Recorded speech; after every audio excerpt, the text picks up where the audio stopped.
सो है गाइस, मैं जैन। सबसे पहले हम बात करते हैं राजा दलाल के बारे में।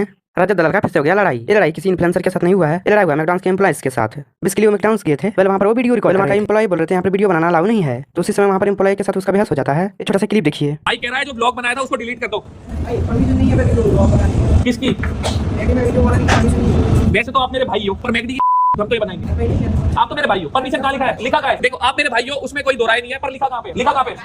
अरे मेरा फोन, मेरा कैमरा, हम बनाएंगे। तुम मेरे भाई हो, तुम दोनों मेरे भाई हो, तुम्हारी कोई दिक्कत नहीं, पर जो चीज मना होगी हम वही करेंगे। तो चलिए अब अगली अपडेट के बारे में बात करते हैं। एलबीस यादव के बारे में। एलबीस यादव के भांजी ऑलमोस्ट किडनैप हो गई थी भाई। इसकी एक बूढ़ी औरत एलबीस यादव के भांजी के उठा करके ले जा रहे थे।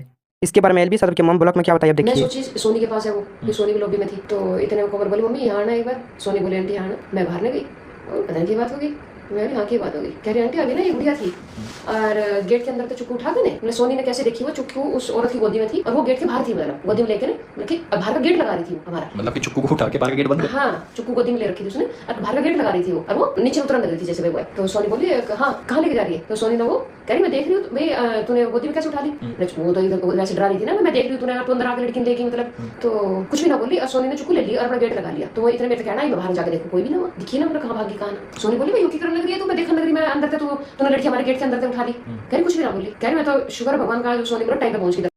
और मैं बता दूं एलबीस यादव के वीडियो आउट हुआ है जहाँ पर वो हेयर ट्रांसफर किया है। पहले हेयर ट्रांसप्लांट क्यों किया, इसके बारे में वो क्या कहा आप देखिए। ये बात तो आप लोग चौंके हो गए कि मैं इधर क्या कर रहा हूँ, मतलब मेरा क्या काम इधर जो हेयर ट्रांसप्लांट वगैरह का। बट बहुत सीरियस नोट पे बता रहा हूँ, मैंने आज से नहीं सोचा था, मैंने सोचा बहुत पहले से था, क्योंकि जो मेरी हेयरलाइन है, ये जो चोट है ना यहाँ पे छोटी सी भाई, यहाँ तक ना बाल थे पहले मेरे प्रॉपर। उस टाइम में मैंने नोटिस करा कि जो मेरी हेयरलाइन है वो पीछे जा रही है। तो इसका इलाज ऑनेस्टली बताऊँ तो दवाइयों से हेयरलाइन वापस नहीं आती, ये ट्रांसप्लांट कराना पड़ता। तो ये चेहरा नोट कर लिया तुमने। अब देखना भाई सर्जरी के बाद मैं कैसा दिखूंगा, और जितने भी महीने में जो टाइम पीरियड होगा फर्क देखना कितना फर्क नजर आता है। उसके बाद तुम लोग सोचना कि सही। तो चलिए अगली अपडेट के बारे में बात करते हैं। तो श्याम रामलीला के बारे में आप लोग को पता होगा, श्याम रामलीला काफी पॉपुलर कॉमेडियन है। आप लोग को पता होगा प्राइम मिनिस्टर नरेंद्र मोदी का वीडियो वायरल हुआ। इलेक्शन लड़ने वाले 2024 में लोकसभा इलेक्शन वाराणसी से किसके according prime minister Narendra Modi के अगेंस्ट में ऐसा वो क्यों कर रहे हैं, प्राइम मिनिस्टर के इलेक्शन में क्यों लड़ रहे हैं, इसके बारे में बताया देखिए। में सवाल है कि जो हम न्यूज में सुन रहे हैं, क्या श्याम रंगीला ये सत्य बोल रहा है? कहीं मजाक तो नहीं है? कॉमेडियन है तो मजाक कर रहा होगा, लेकिन दोस्तों ये मजाक नहीं है। मैं वाराणसी से चुनाव लड़ रहा हूं और मोदी जी के सामने लड़ रहा हूं। दोस्तों आप सोच रहे हो कि यार इसकी क्या जरूरत पड़ी, श्याम रंगीला वहां क्यों चुनाव लड़ रहा है? मोदी जी हैं, वो तो प्रधानमंत्री हैं। तो दोस्तों भारत का लोकतंत्र जो है उसमें कोई भी चुनाव लड़ सकता है, और मैं जो चुनाव लड़ रहा हूं उसका भी एक कारण है। और वो कारण जैसे हमने देखा है पिछले दिनों सूरत में जो हुआ, चंडीगढ़ में जो हुआ, इंदौर में जो हो रहा है, तो मुझे लग रहा है कि कहीं ना कहीं वहां ऐसा नहीं हो जाए कि कोई है ही नहीं कैंडिडेट, लोग वोट किसको देंगे? अगर एक व्यक्ति भी किसी के विरोध में वोट देना चाहता है तो उसको अधिकार है वोट देने का, ईवीएम पे नाम तो हो किसी का, लेकिन मुझे ये डर है कि कहीं वहां भी ऐसा ना हो। तो मुझे लगा कि संसदीय क्षेत्र वाराणसी में जाने से ये प्रभाव बहुत पड़ेगा, मेरी आवाज लोगों तक पहुंचे। तो यहाँ पर प्राइम मिनिस्टर नरेंद्र मोदी जी के बारे में बात हुई, तो बात करते हैं उसी के बारे में।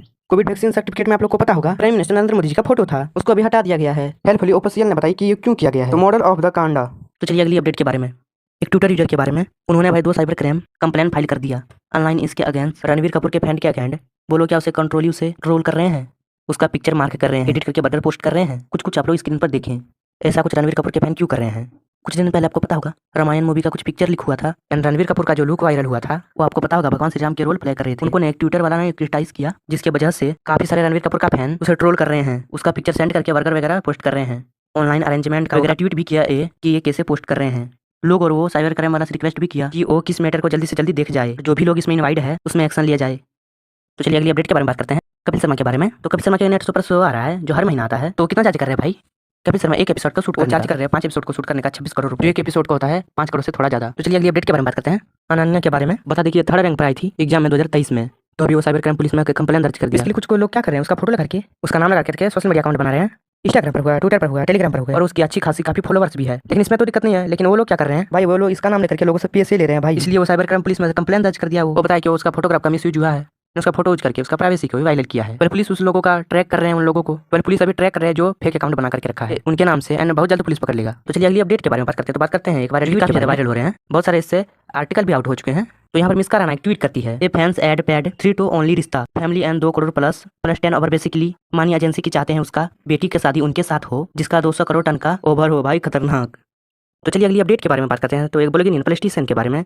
क्या भाई ये दुनिया का लकी आदमी है? जो मैं बताना चाह रही हूँ काफी पुराना न्यूज़ है, लेकिन अभी काफी वायरल हो रहा है। दरअसल वो अपना पीच दे रहे होते हैं, एक बंदा उधर से पीछे से पिस्टल लेकर के आता है, पिस्टल चलाने की कोशिश करता है मगर पिस्टल नहीं चलता है। उसके बाद उस बंदे को बहुत सारे लोग घेर लेते हैं। अगर भाई उसके सर पर गोली लग जाता, अगर पिस्टल फेल नहीं होता तो कितने लकी हो सकते हैं भाई, आप खुद बताओ। चलिए अगली अपडेट के बारे में बात करते हैं कॉमेडियन रोहन जोशी के बारे में।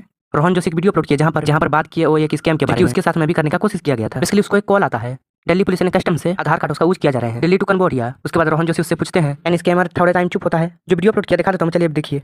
The greatest scam call yesterday where a guy called saying that he's from Delhi Police and Customs and that my Aadhaar card has been used to send from Delhi to Cambodia. At which point I was just like, what? And he went quiet for 2 seconds and he said, MMDA. At which point I said, it's not me.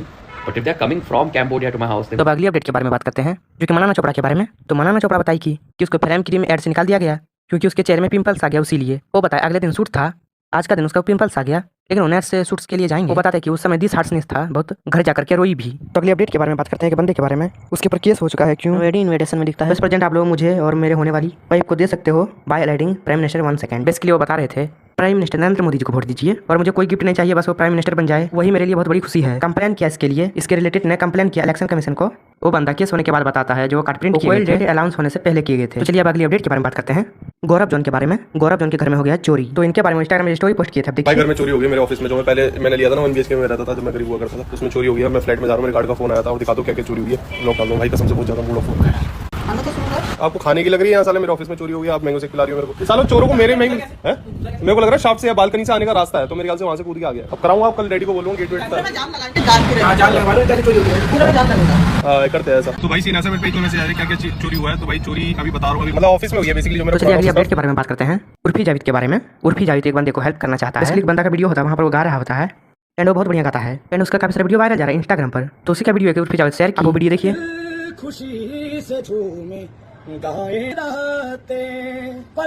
तो उर्फी जावेद लिखती है etch the help veto इकाई receive messages Instagram. तो अगली update के बारे में बात करते हैं गोल्डी ब्रांड के बारे में। बेसिकली आप लोग को पता है गोल्डी ब्रांड को गोली मार दिया है, ऐसे ही रिपोर्ट आ रहे हैं। तो उसका निधन हो गया कैलिफोर्निया में यूएस, तब यूएस पुलिस कंफर्म किया है, तो आपको न्यूज में पता चल जाएगा। तो चलिए अब अगली अपडेट के बारे में बात करते हैं, मैक्सटन बीएस यूके सेमराटर के बारे में। तो मैक्सटन ने एक इंटरव्यू पोस्टकास्ट में कहा दिया था ना, दुबई से इंडिया में गाड़ी इंपोर्ट नहीं कर सकते, बात करते हैं यूके सेमराटर के बारे में। इसके बाद यूके सेमराटर ने कई बार रिप्लाई दे चुका है मैक्सटन को, इससे रिलेटेड इंस्टाग्राम पर स्टोरी पोस्ट किया था मैक्सटन ने, आप देखिए। तो एक पॉडकास्ट हुआ था जिसके अंदर मेरे से पूछा गया था दुबई से गाड़ी वाड़ी कैसे लाते हैं प्लान करना, तो उसमें मैंने सब कुछ बोल दिया था कि आप दुबई की गाड़ी इंडिया में ओन नहीं कर सकते। तो उसके बाद यूके भाई ने एक बार रिस्पॉन्ड किया, चलो ठीक है, गुस्सा आता है, समझ में आता है, फिर दूसरी बार किया, फिर तीसरी बार किया, मैं तो पीछे पड़ूंगा भाई, मैं तो गलीच इंसान हूँ, 3 बार थोड़ी जाऊंगा। तो चलिए अगली अपडेट के बारे में, झारखंड के क्लास 12 के एग्जाम के बारे में, टॉपर के बारे में, जिसका नाम है जिनात परबे। इन्होंने आज टीवी में टॉप किया 94% से। एक ऐसी वेजिटेबल बेचने वाली की बेटी है, यानी कि सब्जी वाली।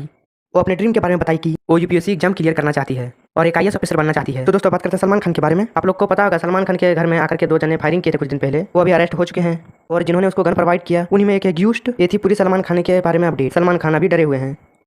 तो चलिए अब अगली अपडेट के बारे में बात करते हैं, जो कि हार्दिक पांड्या के बारे में। हार्दिक पांड्या का सिलेक्शन हो चुका है T20 वर्ल्ड कप 2024 के लिए। जब सिलेक्शन टीम डिस्कस कर रहे थे, टीम ने बहुत सोचा जो कि हार्दिक पांड्या को लिया जाए या नहीं। होता है नहीं, जो सिलेक्शन कमेटी है, जो कुछ लोग हार्दिक पांड्या को और कुछ लोग हार्दिक पांड्या को T20 वर्ल्ड कप 2000 के लिए नहीं लेना चाहते थे। उसमें डिबेट हो गया था क्योंकि हार्दिक पांड्या को सिलेक्ट कर लिया गया था, रिंकू सिंह किसको सिलेक्ट किया जाए डिस्कस हुआ था। बाद में उन्होंने शिवम दुबे को सिलेक्ट कर लिया। रिंकू सिंह आप लोग को पता रिजर्व प्लेयर में है। तो यहाँ पर क्रिकेट की बात हो रहा है, तो बात करते हैं विराट कोहली के बारे में। इस आईपीएल में विराट कोहली को काफी लोग मोक कर रहा है उसका स्ट्राइक रेट को लेकर के। तो विराट कोहली के बेस्ट फ्रेंड एवी डिविलियर्स ने लव दिया, जो कि विराट कोहली के बारे में उसका स्ट्राइक बारे में बात कर रहे हैं। Virat Kohli one the best player, बहुत सारे डाटा क्रिएटर्स उसको क्रिटिसाइज करते रहते हैं उसका स्ट्राइक रेट को लेकर के, जबकि उसको गेम के बारे में कुछ नॉलेज, गेम खेला वो क्रिकेट का, कितने आईपीएल उन्होंने जीता। बेसिकली आज इतना ही अपडेट थे। अगर वीडियो पसंद आए तो वीडियो को लाइक कर देना, वैसे इतना मेहनत करते हैं तो चैनल को सब्सक्राइब कर देना। तो मिलते हैं अगले वीडियो में।